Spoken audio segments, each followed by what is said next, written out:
Right, let's get straight into it. Welcome to this Masterclass Explainer, where we are going to do something highly strategic today. We're going to decode the exact frameworks you need to absolutely master the internal rate of return, or IRR, for your Cambridge AS and A-level accounting exams. Now, if you're currently preparing for the 9706 syllabus, you already know that those high-tariff 9 to 15 mark questions, they can literally make or break your final grade. There's just no way around it.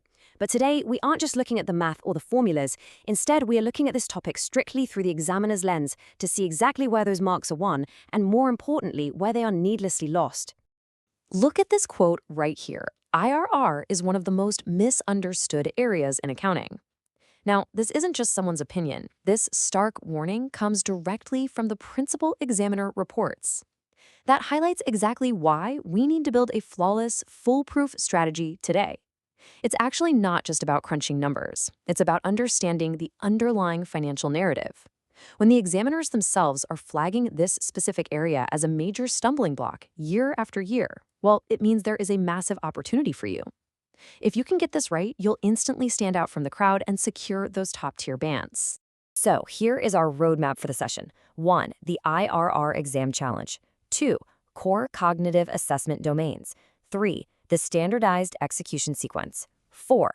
Top 3 examiner traps. And 5. Critical analysis and evaluation. Let's jump in.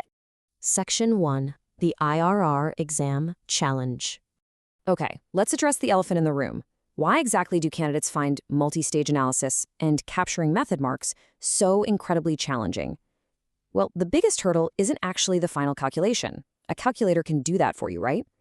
The real challenge is understanding that examiners are actively assessing your theoretical architecture and your cross-topic integration.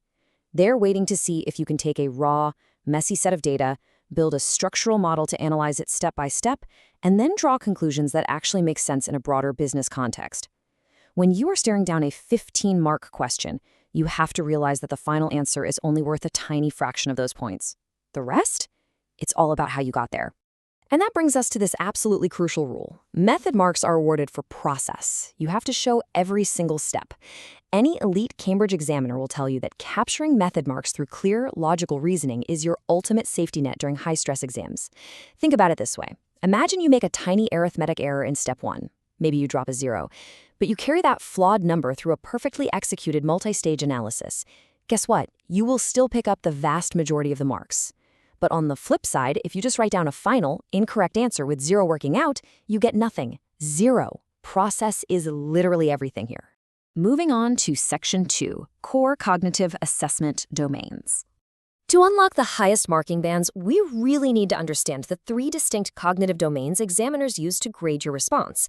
First up is knowledge and understanding. This is your foundation. You need precise definitions and correct terminology. For example, don't just call it profit if the technical term is net cash flow. It matters. Second, analysis. This domain requires logical, structured reasoning and identifying causal relationships. You need to explain the why. How does a change in the discount rate actually impact the net present value? What's the chain reaction? And finally, evaluation. This is where the top-tier grades live. It requires deep integration with other syllabus areas. You absolutely must demonstrate competence across all 3 of these domains if you want to move past superficial descriptive answers and into deep analytical reasoning. So the whole point here is building what we call a strong theoretical architecture. This architecture rests on a few core pillars: precise definitions, causal relationships, systematic analysis, evidence-based reasoning, and cross-topic connections. Those principal examiner reports explicitly highlight that candidates who reference cross-topic connections achieve significantly higher marks.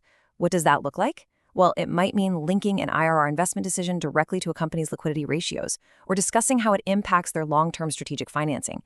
You have to prove to the examiner that you understand how this specific calculation impacts the wider business as a whole. Which takes us to Section 3, the standardized execution sequence. Now let's translate all that theory into an aggressive, standardized procedural framework. You want to use this the exact minute you open your exam paper. Memorize this chronological pipeline because systematic processing prevents the panic that leads to dropped marks. Step 1, deconstruct the question. Look closely at the command words. An evaluate prompt requires a vastly different structure than an explain prompt. Step 2, extract relevant data from the stimulus materials. Step 3, select your analytical framework. Step 4, execute with crystal clear notation. And Step 5, verify and present your results.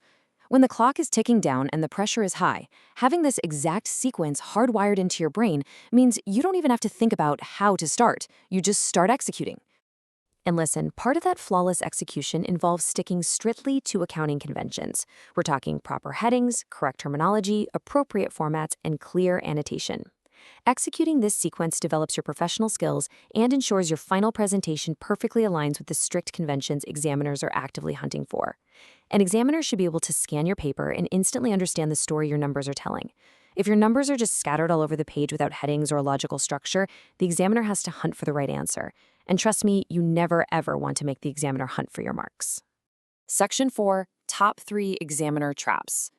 Now, right before we dive into the most critical part of our session and look at where students lose the most marks, I want to remind you that crushing Cambridge exams requires consistent strategy.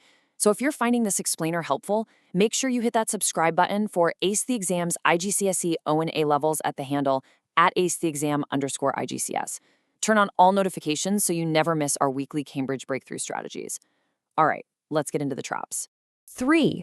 According to the absolute latest data drawn straight from Cambridge assessment resources, there are exactly 3 major pitfalls that consistently cost students easy marks in IIR questions. We need to make absolutely sure you aren't falling into them. Here are the specific warnings straight from the principal examiners.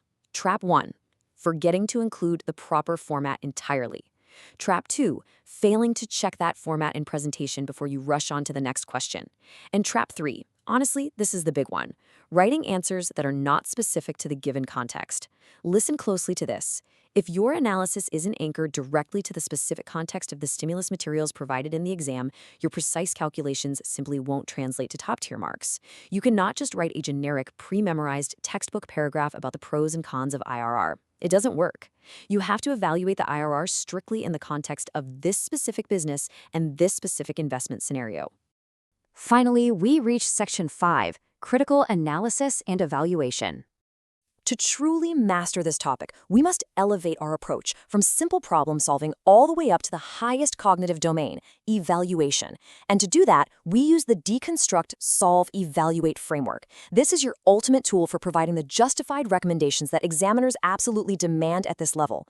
Once you have solved the math, you have to evaluate the alternatives.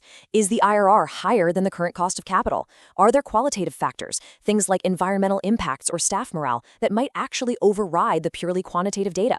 A true top-band answer looks at the numbers, looks beyond the numbers, and then makes a firm, highly justified recommendation. As you can see here, you must consciously push your answers from the left side of this screen over to the right. Average candidates get stuck at the descriptive level on the left. They rely on superficial breadth and basic, raw calculations. But to hit the top bands, you have to push into the evaluative level on the right. Prioritize analytical depth over superficial breadth. Compare the alternative approaches. Don't just tell the examiner what the final number is, tell them what that number actually means for the overall business strategy. I want to bring this up one more time because it's literally the single most important takeaway from this entire explainer. Even if your final answer is wrong, method marks can save you. I really cannot emphasize this enough. You need to make your working aggressively clear because the examiner actively wants to reward your systematic logic. Even if a single number goes astray in the heat of the moment, show the formula, show the substitutions, show the interpolation steps clearly. Give them every excuse to give you points.